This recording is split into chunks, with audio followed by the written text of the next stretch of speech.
I just checked my watch and it's telling me that it's Timo time, which tells me it's time to talk about Timo Meier's 2024-2025 season.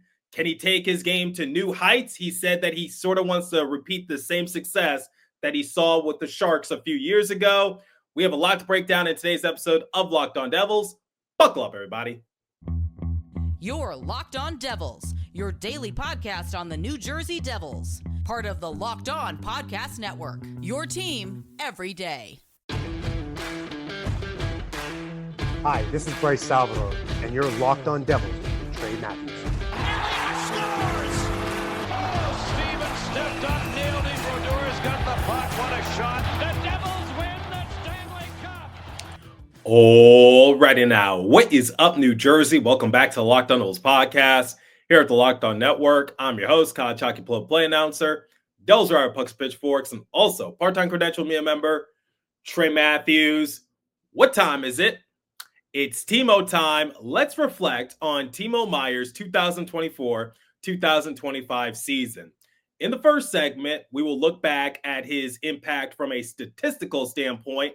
Then in the second segment, we're going to talk about what changed for Meier, because when the month of March rolls around, he seems to elevate his game. We even have a nickname for it. It's called Meier Madness, in reference to March Madness, which also takes place at around that time. By the way, Daniel Moya, I won your bracket challenge, so I expect a gift in my mailbox at some point if you're listening to this episode. All jokes aside, let's get back to Timo Meier. You will also hear from Meier throughout the course of the episode. I had the chance to speak with him during exit interviews. Then in the third segment, we will actually talk about the Stanley Cup Final. Last year, throughout the course of the series, I gave my thoughts on the matchup between the Oilers and Panthers. You guys seem to like it. I don't know about you, but I'm enjoying it so far. When this episode goes live, Game 2 will already be in the books, so I'm going to share my thoughts after Game 1, and we'll see if it sparks a discussion. All right. Meier is approaching the third year of his 8-year, $70.4 million contract. And a lot of people say that he's overpaid or that his contract isn't worth all that. Let me just remind you, a few years ago when Meier was an RFA, it was widely speculated that if the Devils wouldn't pay Meier, you could best believe another team would break the bank for him, because people of Meier's stature don't come around too often. A goal scorer with a big body frame, that is tough to come by. They don't just grow on trees. People at NHL Network were speculating that Meier could get anywhere from $8.5 to $10 million annually. And at the price that the Devils got him, that was considered a discount at the time. So focusing on a more positive manner, let's look back at Meier's 2024-2025 season.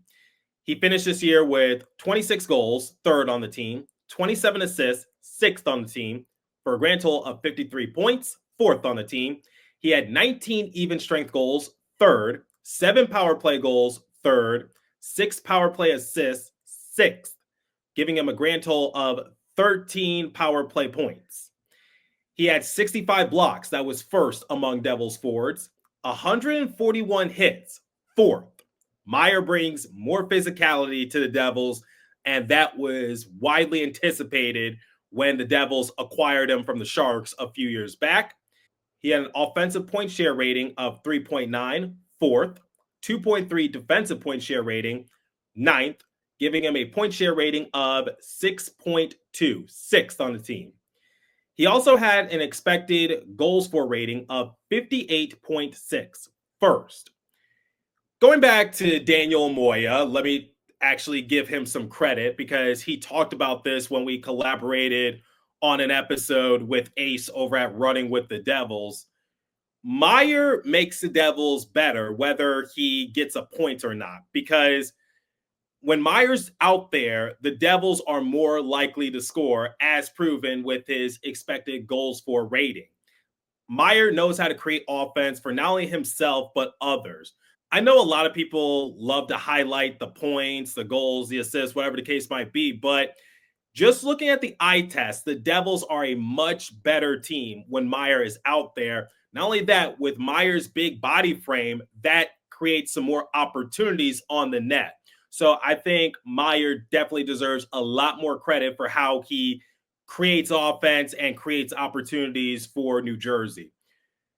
Meier spoke during exit interviews about his season and how he wants to take his game to new heights. Take a listen. A bunch of injuries last year. How do you assess your first season or this season for yourself?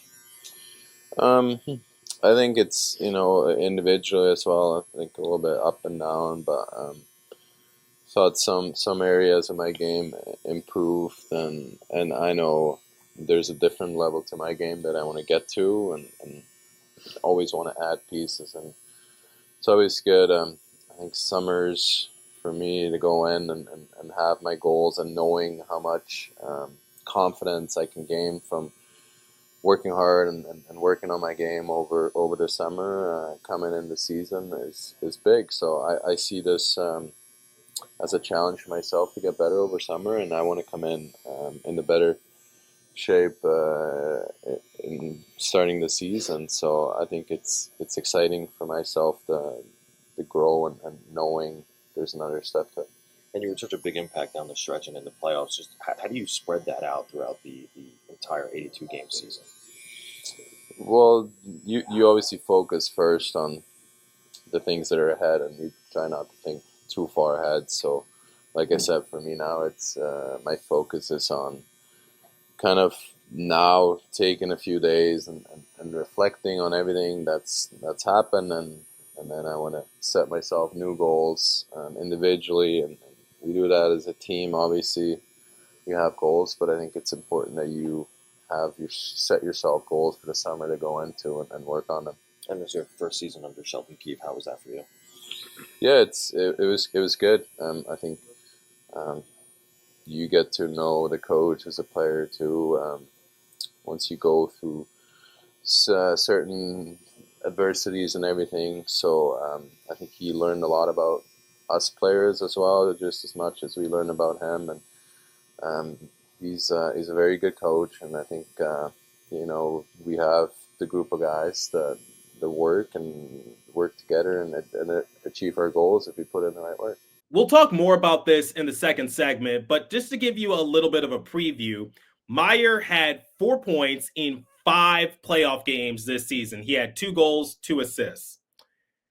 Meier thinks that he can take his game to another level. And I see where his thought process is coming from, because let's go back a few years when he had 76 points in 77 games played. That was during the 2021-2022 Sharks season.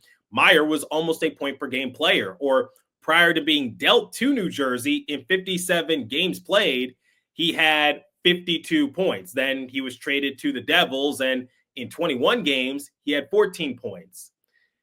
I think Meier is as good as advertised because he gives the Devils another scoring option. And when he's on the same line as Hischier, I think one of the big reasons why Hischier was able to have such an impactful season is because, once again, going back to the point I previously made, Meier knows how to open up the ice a little bit. He knows how to create offense, and I think that feeds well with Hischier. And also, Nason was on the same line as Meier and Hischier, so maybe that's another reason why Nason was able to have a career year in a sense. So Meier definitely deserves a lot more credit. And I get that fans want to see Meier be like a point per game player, similar to what happened when he was on the Sharks a few years ago. But in all honesty, I don't think that's what the Devils need from him. They don't need him to be a point per game player. They need him to be an efficient player who doesn't go on lengthy cold spells, adds more physicality, creates offense for his team. Basically, he's not a liability out there. Even if he doesn't rack up a goal, an assist, or a point, he's still very vital for the Devils. I also believe that Meier is really good at adapting when an opportunity presents itself. What do I mean by that? Well, we'll talk about that momentarily, but before we continue, let me tell you guys about Monarch Money. Ever check your bank account and wonder, where did all my money go? Between dining out, online shopping, and entertainment, it's easy to lose track. That's where Monarch Money comes in, your personal CFO, giving you full visibility and control over your finances. Monarch Money isn't just a budgeting app, it's a complete financial command center. You can track all your accounts, investments, and spending in one place, so you can stop mismanaging your money and start building wealth. When I started using Monarch, I realized just how much I was spending on food delivery. Now I budget smarter and save more. Take control of your finances with Monarch Money. Use code LOCKEDONNHL at monarchmoney.com for 50% off your first year. That's monarchmoney.com, code LOCKEDONNHL for half off your first year.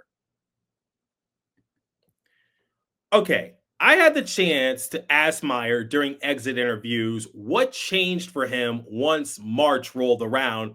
Here's what he had to tell me. To sort of follow up on that, we talked about your impact down the stretch of the season. It really seemed like you elevated your game to new heights come March. What was different? What was clicking for you at that point? I think it's just obviously motivation too. When you see as a player going into those stretches how important the games are, especially. I mean, they're important the whole season, but when the later it comes, the closer it gets to playoffs, you're fighting for that spot. I think that's always an extra boost too. So I try to obviously just continue to grow, and like I said, my focus is not too far ahead of next year. Just try to go one day at a time and try to be better than you were yesterday. So that's something that I kind of put to my mind. And, yeah, keep working on it. Do you feel like you've proven you should remain on the top power play unit next season? I mean, we have a lot of good players, and I leave that up to the coaching staff. I believe in our coaching staff that they make adjustments and they put the right personnel on where they think they can bring the most to the team. If you're curious, from March 1st to April 16th, Meier had 11 goals, 4 assists for a grand total of 15 points in 21 games played. Meier spoke on what changed for him, but here's what I noticed. Yes, I'm sure the Devils being somewhat shorthanded played a big factor, and also the fact that they were trying to clinch a playoff spot. I'm glad that Meier acknowledged that once the stakes get larger, he elevates his game a little bit more. But I think there's a few other things I would like to add. The first being is that at around March, the Devils lost Jack Hughes. They lost him in early March. So that opens up a spot for Meier to really be given a much bigger role. He was also moved up to the first power play unit. And something else that is somewhat underrated, and going back to the crossover I did with Ace over at Running with the Devils, Ace brought up this fact, which is Meier is playing his natural position at right wing because the Devils were using him as a left winger. And I think all those points are very important because we saw something similar happen to Meier last year. Remember what happened? Tyler Toffoli was traded away. That gave players like Meier and Mercer a bigger chance to really showcase their skill set. Also, Jack got season-ending surgery, I believe, with a few weeks remaining. And we really saw Meier take his game to new heights. And there was also a coaching change. The Devils fired Lindy Ruff. In comes Travis Green. And Green gave Meier a bigger role, both 5-on-5 and power play. So in back-to-back years, we see that when things change for Meier, he really knows how to adapt and he really knows how to elevate his game. Once he sees an opportunity, Meier is a force to be reckoned with. So I've been very impressed with Timo this year from a physical standpoint, a point productive standpoint. He was one of the few players that elevated his game come the playoffs and down the stretch of the season. He should be given more credit for that. So when people complain about his contract, just know the Devils are a much better team with Timo on the roster. Yes, I would like to see him become a point-per-game player similar to what he did with the Sharks. Who wouldn't? But I don't think that's the role the Devils need out of him. They just need him to be a physical specimen because, remember, a lot of people complain about how, quote-unquote, soft the core is for the Devils. They point to Jack Hughes, Nico Hischier, Jesper Bratt, which, yes, I get it. They're not going to drop the mitts. They're not going to throw their bodies around. That's not what they're meant to do. They are a skill-based unit. But Meier, not only can he contribute points-wise, but he can throw his body around, and he's not afraid to ruffle up some feathers. I think a good example would have to be the 2023 playoffs, first round against the Rangers. Meier didn't contribute a single point, but you felt his impact. He was an irritant. He was getting underneath the skin of Shesterkin, which I admired. So Timo has been good as advertised, if you ask me, and I think he contributes a lot of things to the Devils. The one thing I don't like to see from a player is them being one-dimensional, and Meier certainly is not that. So going back to what Meier said, I know he kind of wants to get back to what he did with the Sharks a little bit, but the system is different, the roles are different, the team's goals are different. He was one of the main focal points for a rebuilding Sharks team. Now he's a contributor on a playoff caliber roster. I know he's played in the playoffs before prior to joining the Devils, but let's face it, the last few years that he was on the Sharks, they went deep into their rebuild. I think that's safe to say. Devils playoff team, and I think Meier is doing his job well. Okay, to close out today's episode, let's talk about the Stanley Cup Final. I said it in a recent episode that I predict that the Panthers are going to repeat as champions and beat the Oilers in 6. I saw game 1, and let me just say, I was thoroughly entertained. This is what we love to see from a championship series. It's what made last year so entertaining because remember, Oilers go down 3-0. They were in danger of being swept, and they erased the 3-0 deficit and forced it to the 2 best words in sports, Game 7. Ultimately, Connor McDavid, Leon Draisaitl, Zach Hyman, they fell short, and Matthew Tkachuk ended up hoisting the cup.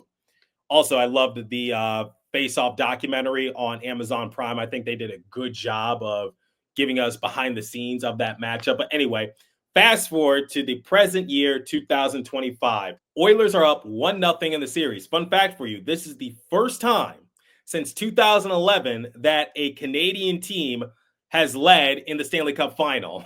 So 2011, that was the Bruins and Canucks. It's been a great while.